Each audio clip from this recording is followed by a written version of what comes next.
Welcome! Today, we're diving into a topic that sounds like it's straight out of a sci-fi movie, human enhancement.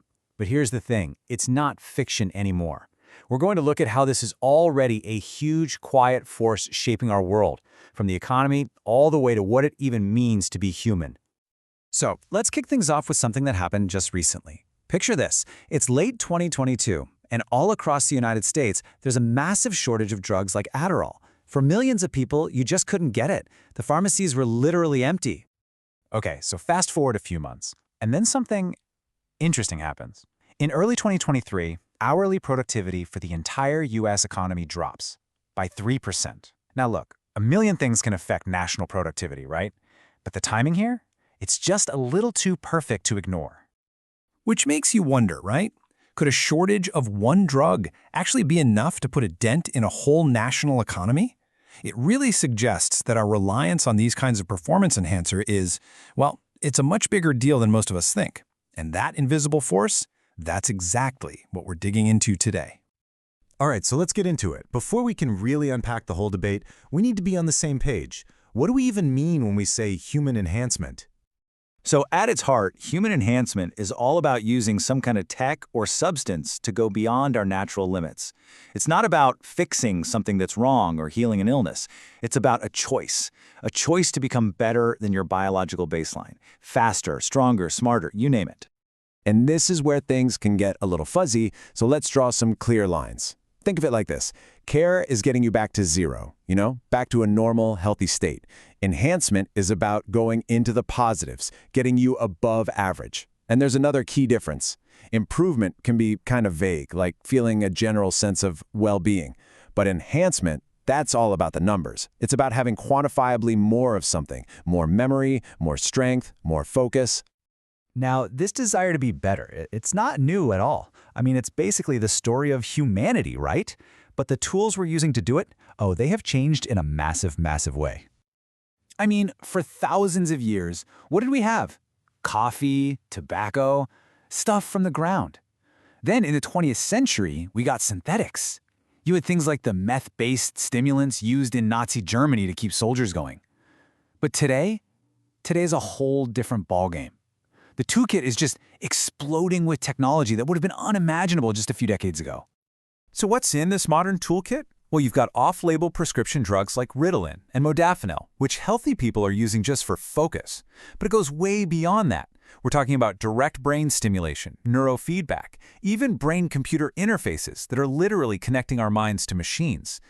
But inside this whole crazy collection of tools, there's a really important difference we need to talk about. And this is the key.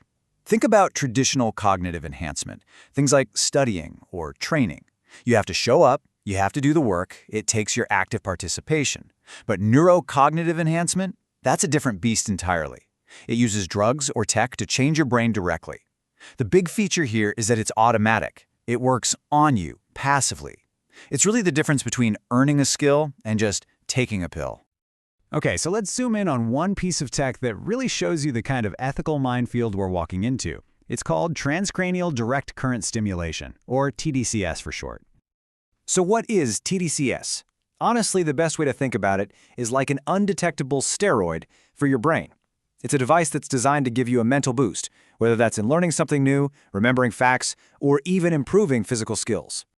And you might be picturing some crazy lab setup, but the way it works is actually pretty simple. You place a couple of electrodes on your scalp right over certain parts of your brain. Then a super low, constant electrical current is sent through them. This current basically nudges the neurons underneath, making them either more or less excitable. And the result, you can get a temporary boost in things like memory or learning. Okay, and this is where the real problem starts to surface. These devices are easy to use, you can take them anywhere, and the effects happen right away. Sounds great, right? Well, there are two massive catches. First, and this is a big one, you can't detect if someone has used it. And second, it doesn't work the same for everyone. It's totally variable. For some people, it gives them a real edge. For others, nothing. It creates this lottery of advantage, and that's a huge issue. So this puts us in a really tough spot. We basically have two options, and neither one is great. We could try to ban it, call it brain doping, but how do you enforce a ban on something you can't even detect? It's basically impossible. So, okay, what's the other option? We just allow it? But then we have a whole new mess. How do we keep things fair? Do we have to create some system to, compensate the people it doesn't work for? You can see the dilemma. And really, this whole TDCS problem is a perfect little snapshot of the giant debate about enhancement in general. When you get right down to it, it's a collision between two core values we all hold. And that brings us to the big one, the central question of this whole thing. Is choosing to enhance yourself a basic human right? You know, a kind of cognitive freedom? Or is it something that could totally wreck the idea of a fair and just society? Okay, let's look at the arguments for enhancement, because they're pretty compelling. People on this side talk about cognitive liberty, basically the right to control your own consciousness. They'll say, hey, humans have always tried to improve themselves. This is just the next logical step. And they make a bigger point too. Imagine if we were all a bit smarter. Couldn't we finally solve some of the huge problems facing the world? But then you have the arguments against it, and they're just as powerful. The biggest fear? That we'd create a world of haves and have-nots, the enhanced and the unenhanced. Then there's the social pressure. Would you feel forced to enhance just to get a job or keep up? And on a deeper level, some people ask, doesn't this devalue real effort? Does it make our achievements feel cheap? One critic even called it a Promethean forcing of our humanity. All right, this whole conversation brings us to our final stop. And honestly, this one might be the most out there idea of all. We've been talking about getting smarter, getting stronger, but what if we could enhance our own morality? There are these two philosophers, Persson and Savulescu, who've made a pretty shocking argument. They basically say that our technology, our power to change the world, has raced so far ahead of our ethical wisdom. They argue that our Stone Age brains just aren't equipped to handle the kinds of global challenges we've created, like climate change or the threat of nuclear war. Their conclusion? We are, and this is a direct quote, ethically unfit. So what's their solution? Something called moral bioenhancement. And yeah, it's exactly what it sounds like. They're talking about a direct intervention, a drug or gene therapy or something designed to make us better people, more empathetic, more fair, more altruistic. We're talking about literally engineering morality into our biology.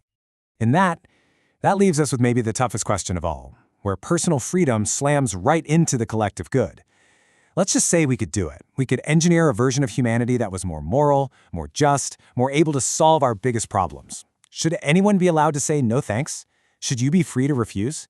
It's a question that's quickly leaving the classroom and heading straight for the real world. And it's one we might have to answer a lot sooner than we'd like.